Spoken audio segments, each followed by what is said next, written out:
छत्रपति शिवाजी महाराज की जय भवानी।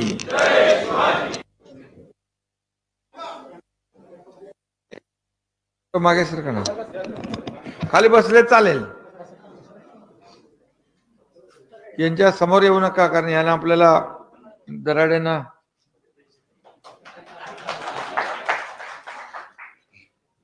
आजच्या शिक्षक मतदारसंघ निवडणुकीसाठी आपले किशोर दराडे उमेदवार आहेत आणि त्यांच्या प्रचारासाठी उपस्थित पालकमंत्री दादा भुसेजी, आमदार देवयानीताई फरांदे, सीमाताई हिरे, सुहास कांदे, भाऊ चौधरी, विजय करंजकर, अजय बोरस्ते, लक्ष्मण सावजी, प्रकाश लोंढे आणि व्यासपीठावरील सर्व सन्मान्य मान्यवर, सगळ्यांची नावं घेत नाही कारण आणखी 3-4 ठिकाणी सभा आहेत आणि उपस्थित सर्व शैक्षणिक संस्थांचे संस्थाचालक, मुख्याध्यापक, शिक्षक बंधू आणि भगिनीने, काय रे मध्ये मध्ये बंद होते काय? आजचे महत्वाचे आहे आणि लोकसभा ही विधान परिषदेची निवडणूक होती आहे आणि त्यामुळे अच्छा असं आहे का? त्यामुळे ही निवडणूक आपल्यासाठी महत्वाची आहे।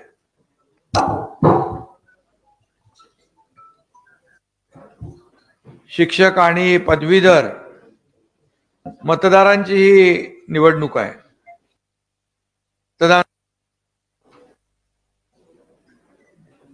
मतदारांनी आमचे किशोर दराडे यांनी केलेलं काम जे आहे हे काम आपल्या समोर आहे। खरं म्हणजे जसं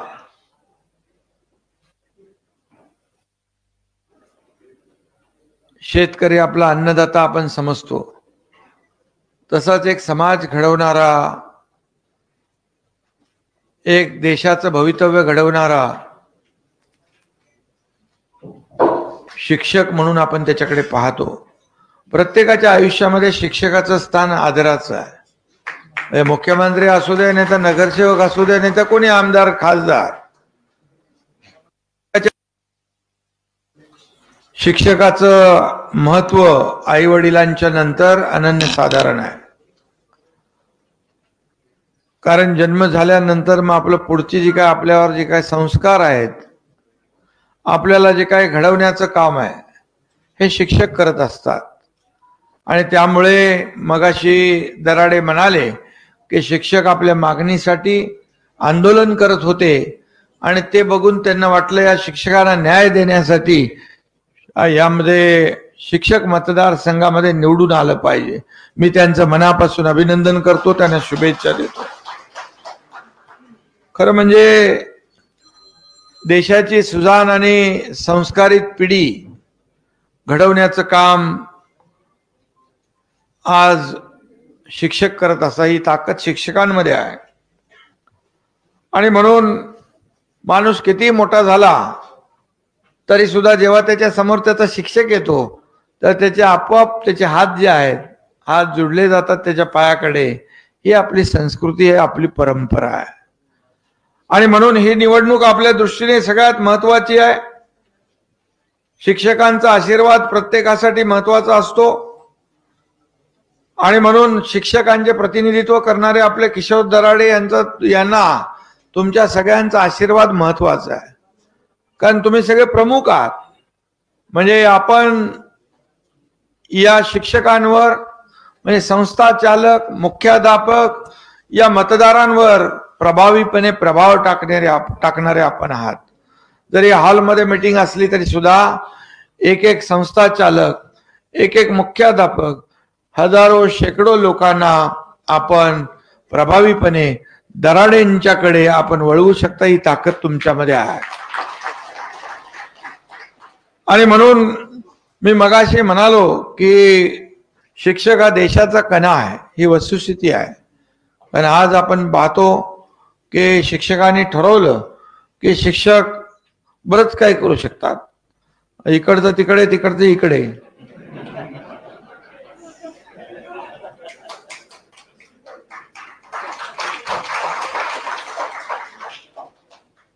नुकत्याच झालेल्या लोकसभेच्या निवडणुकीबद्दल नाही बोलत तुम्हाला मी.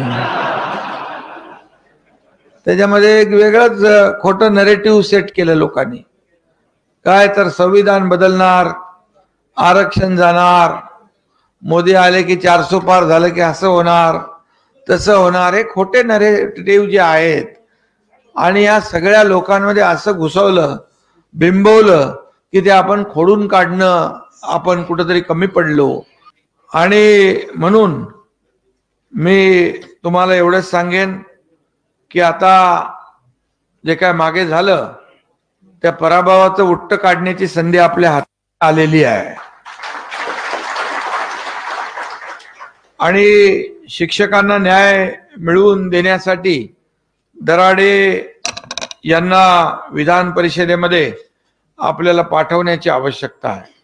खरं म्हणजे त्यांनी अनेक विषयाला हात घातलेला आहे. ते अनुभवी अभ्यासू लोकप्रतिनिधी आहेत आणि शिक्षकांच्या प्रश्नांची त्यांना चांगली जाण आहे. त्यांना एक तळमळ आहे, त्यांचे प्रश्न सोडवण्याची हातोटी आहे. मी पाहिलंय त्यांना की जे काही विषय आहेत ते विधानसभेच्या अधिवेशनामध्ये मांडताना देखील त्यांना पाहिलं. आणि मगाशी म्हटल्याप्रमाणे शिक्षकांचा आत्मसन्मान टिकवून ठेवणे, प्रतिष्ठा वाढवण्यास किशोर दराडे यांनी सातत्याने प्रयत्न केलेले आहेत. आणि म्हणूनच मी आपल्याला एवढंच सांगेन, शिक्षक शिक्षकेतर कर्मचाऱ्यांच्या प्रत्येक प्रश्नावर त्यांनी भूमिका ठाम मांडलेली आहे. आणि जे काही त्यांनी मांडलं त्याला सरकारने देखील प्रतिसाद दिला. आपल्यास खरं म्हणजे मोठा विषय आपण जो काही या ठिकाणी जुन्या पेन्शनचा घेतला. मला आठवतं अधिवेशन होतं आणि सगळ्यांनी संप केला होता. आणि संप केल्यानंतर सगळेच कर्मचारी, लाखो कर्मचारी त्याच्यामध्ये होते. मग मी त्यांना बोलवलं, बैठक घेतली आणि जुनी पेन्शन योजना लागू होऊ शकत नाही अशा प्रकारची सगळ्यांचीच भावना झाली होती. मी त्यांना सांगितलं, तुम्ही एक सरकारचा अविभाज्य अंग आहात, एक महत्वाचा घटक सरकारी कर्मचारी, शासकीय कर्मचारी जे कोणी आहेत ते आहेत. त्यामुळे आपल्याला हा सरकारचा गाडा चालवताना विकासही करायचा आहे, प्रकल्पही पुढे न्यायचे आहेत. आपलं जो आपला कमिटेड एक्सपेंडिचर आहे, जो खर्च जो आपला आहे तोही करायचा आहे. काही योजना ज्या आहेत आपल्या गोरगरिबांसाठी असतात त्या योजनांचे पैसे द्यायचे आहेत, कर्जाचं व्याजही द्यायचं आहे, हप्तेही द्यायचं आहे, सगळे द्यायचं आहे आणि तुम्हालाही द्यायचं आहे. त्यामुळे असा मार्ग आपण काढा की आपल्या त्यातून मार्ग निघाला पाहिजे. आणि मग तो संप मागे घेतला, मीटिंग झाली, त्यांनी विश्वास ठेवला आणि मी दिलेला शब्द पाळतो. मी त्यांना सांगितलं, तुम्हाला आम्ही न्याय देऊ आणि अतिशय अवघड असलेला जुन्या पेन्शन योजनेचा आपण निर्णय घेतला आणि तो निर्णय घेतला. त्यामध्ये सर्वांनी सहकार्य केलं. आणि यामध्ये जे काही शिक्षकांच्या बद्दल एक 2-3 विषय राहिले ते कुठे आहे रे बाबा. 1 नोव्हेंबर 2005 पूर्वीचे सेवेत आलेल्या सर्व शिक्षक आणि कर्मचाऱ्यांना जुनी पेन्शन योजना लागू करण्याच्या बाबतीमध्ये आणि त्याचबरोबर 20%, 40%, 60% अनुदान घेत असलेल्या शाळांना 2011 साली अस्तित्वात असलेल्या प्रचलित धोरणानुसार पुढे अनुदान देणं हा एक विषय आहे.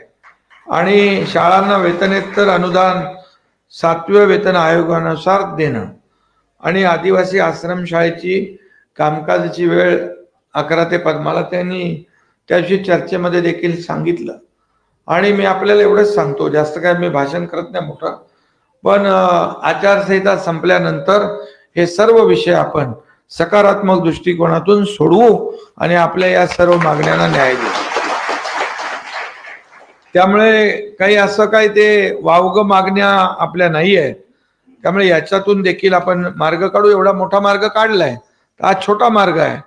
त्यामुळे मला वाटतं सरकार पॉझिटिव्ह आहे, सरकार सकारात्मक आहे आणि सरकार सर्वसामान्यांचं, मी नेहमीच सांगतो सरकार सर्वसामान्यांचा आणि शिक्षकांचं पण आहे. मला माहित आहे की शिक्षक, मगाशी म्हटलं मी की शिक्षकाला आपला खुश ठेवला पाहिजे. ते LIC वाले जसं म्हणतात ना, जिंदगी के साथ भी आणि जिंदगी के बाद भी, तसं शिक्षक सेवेत असताना पण आणि शिक्षक निवृत्त झाल्यानंतर पण कामाचाच असतो. त्यामुळे त्याचा योग्य तो सन्मान झालाच पाहिजे. आणि दराडे अतिशय चांगलं काम करतायत. त्यांनी खूप याला विषयाला हात घातला होता. मंजूर केलेली नवीन कंत्राटी शिक्षक भरती रद्द करण्यासाठी त्याने पुढाकार घेतला. प्रलंबित वैद्यकीय अर्जित रजा, फरक बिल, वेतन आयोग हप्ता, त्याच्यातला फरक, यासाठी देखील आपल्याला मला वाटतं नाशिक विभागाला 1500 कोटी रुपये आपण सरकारने दिले. त्याच्यामध्ये दराडेंचा मोठा सिंहाचा वाटा आहे. छोटी छोटी कामं असतात, PF, पेन्शन, मेडिकलची बिलं ही वेळेवर मिळाली पाहिजे. त्या बाबतीत देखील अतिशय संवेदनशील भूमिका आपल्या दराडेंनी नेहमी घेतलेली आहे. आणि त्यामुळे मगाशी जे म्हटलं त्यांनी की मला त्या दिवशी आंदोलनामध्ये दिसलं आणि तेव्हा मी ठरवलं की शिक्षक मध्ये आमदार बनायचं, ते खरं आहे. आणि म्हणून काही वेळा छोट्या छोट्या कारवाया होत असतात, त्या कारवाया होऊ नये यासाठी देखील त्यांनी प्रयत्न केले. संप काळातले 71 दिवसांचं जे पगार देण्यासाठी देखील त्यांनी प्रयत्न केला आणि तो देखील मिळून दिला ना, आपण मिळून दिला. आणि त्याचबरोबर शाळांना संगणक असतील, प्रिंटर, पुस्तक संच, मायक्रोस्कोप वाटप करण्यात देखील पुढाकार त्यांनी घेतलेला आहे. त्याचबरोबर क्रीडा साहित्य, व्यायामशाळा, क्रीडांगण विकास यासाठी देखील त्यांनी अनुदान मिळवून दिलं. आणि म्हणून खूप मोठ्या प्रमाणावर त्यांनी काम केलंय. त्यामुळे मी जास्त काही त्यांच्याबद्दल आणखी सांगण्याची आवश्यकता, तुमचा त्यांचा जास्त संपर्क जवळचा आहे. त्यामुळे त्यांनी जे जे काही केलेलं आहे हे आपल्याला माहीत आहे. आणि म्हणूनच त्यांनी त्याचबरोबर खाजगी अनुदानित शाळेतले अर्धवेळ आणि पूर्ण वेळ ग्रंथपाल, प्रयोगशाळा सहाय्यक, कनिष्ठ लिपिक, चतुर्थ श्रेणी कर्मचाऱ्यांनी वाढीव मानधन मिळवण्यासाठी प्रयत्न केले. मिळाले की नाही? दिलंय ना, ठीक आहे. बघा, दिलेलं देखील माहित नाही. म्हणजे आपण काय दिलं ते नुसतं एवढं करायचं आणि एवढं सांगायचं, हे असं काय आपण केलेलं नाही. हे या हाताने दिलं आणि ह्या हातालाही माहित नसतं आपल्या. त्यामुळे हे जे काय हा जे देणारं सरकार आहे, देणारं सरकार आहे आणि अगोदर घेणारं होतं. तुम्ही त्याचा विचार करा आणि आपल्याला आणखी पुढे देत राहायचं आहे. त्यामुळे शेवटी तुम्ही जे काय करणार आहात, तुम्ही सगळ्यात मोठे इन्फ्लुएन्सर आहात, म्हणजे प्रभाव टाकणारे. आज आपण लोकसभेची निवडणूक बघितली. आज सगळ्यांनी एक जात, आता मतात जे काय मी त्याच्यात जात नाही, नाशिक नाही इतरही ठिकाणी सगळ्यांनी मोदी हटाव, मोदी हटाव, मोदी हटाव, एकच द्वेष. आणि त्यांच्याकडे विकासाचा अजेंडा होता. बाकी लोकांकडे काय होतं? मोदी हटाव, मोदी हटाव, मोदी तो हटाने वाले हट गए, मोदी तो बैठ गए उधर, अभी क्या करेंगे, असं देखील आता चिंता झाली आहे काही लोकांना. पण ते एकदा झालं, पण तरी सुद्धा NDAचं सरकार आपलं तिकडे बसलं. कारण NDAचं सरकार झालं, प्रधानमंत्री झाले, तरी सुद्धा इकडे ढोल पिटतायत, इकडे फटाके फोडतायत. काय त्या पडल्यामुळे, पराभव झाल्यामुळे, गिरे तो भी टांग ऊपर, अशातली ती म्हणे ना. आणि काय आनंद, हा आसुरी आनंद. अरे जे देशाला पुढे न्यायचं आपल्याला, देशाचा विकास, राज्य, देश जगभरामध्ये आपल्या भारत देशाचं नाव सन्मानाने आज लोक घेतात. काय वावडं होतं, काय पोटदुखी होती तुम्हाला? असं एवढा द्वेष जो आहे. आणि शेवटी या देशातले जनतेने, ठीक आहे काही गोष्टी खोटं नरेटिव्ह तुम्ही पसरवून संविधान बदलणार. बाबासाहेबांचं संविधान कधी कोण बदलू शकतो काय? अरे संविधान कधी आठवण काँग्रेसला आली नाही, परंतु संविधान दिन साजरा मोदीजींनी केला आणि तो केला. बाबासाहेबांचं लंडन मधलं घर स्मारक केलं आपण. इंदू मिल सारखं मोठं जगाला हेवा वाटावं असं स्मारक आपण करतोय. त्यामुळे खोटं पसरवून पण खोटं बोला रेटून बोला, त्याच्यामध्ये काही प्रमाणामध्ये यशस्वी ते झाले. परंतु बघा तरी सुद्धा या देशामध्ये एनडीएचं सरकार आलं आणि आज चांगले फटाफट. पहिलं मोदीजींनी काय निर्णय घेतला तर शेतकऱ्यांच्या खात्यामध्ये डायरेक्ट पैसे गेले पाहिजे त्याची सही त्यांनी केली, त्याच्यावर सही त्यांनी केली.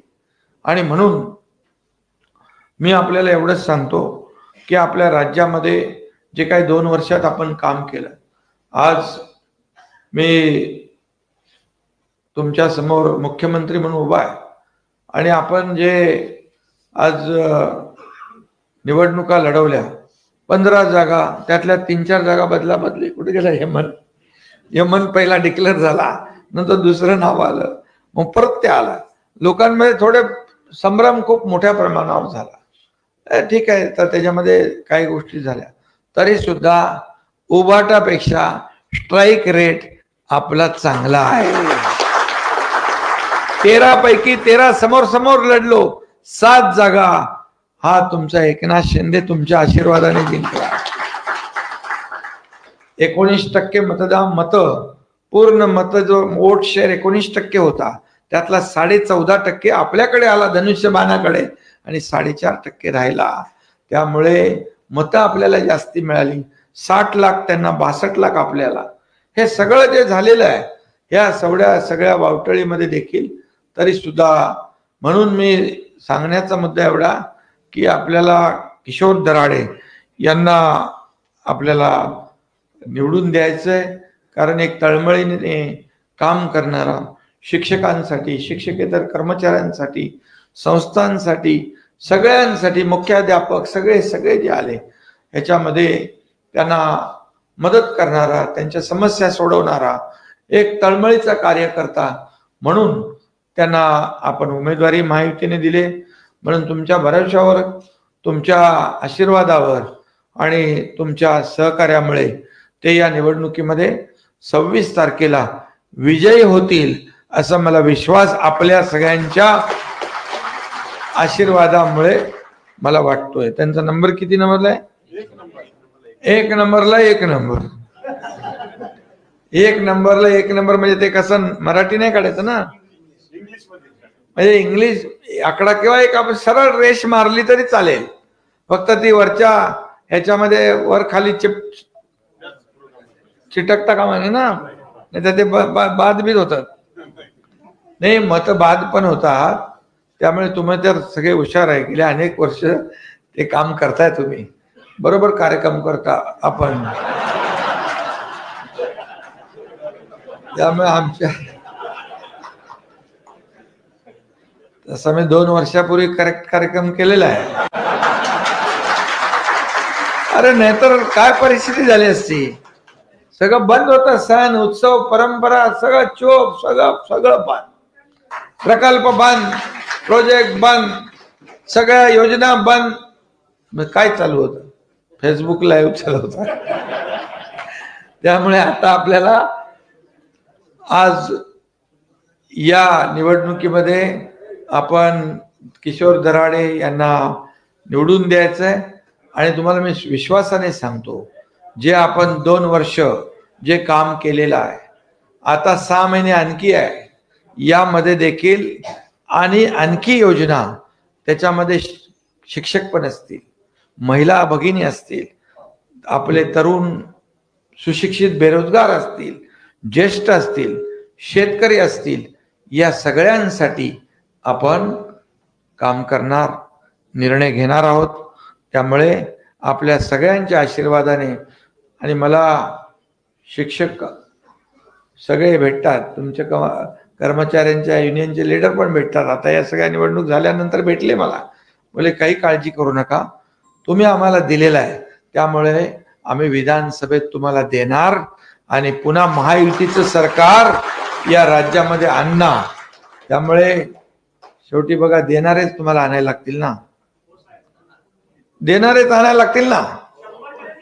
त्यामुळे आपल्याला मी एवढंच सांगतो, तुमचा आशीर्वाद सगळ्यांचा किशोर दराणेंच्या पाठीशी असू द्या एवढीच विनंती करतो. धन्यवाद. जय हिंद, जय महाराष्ट्र.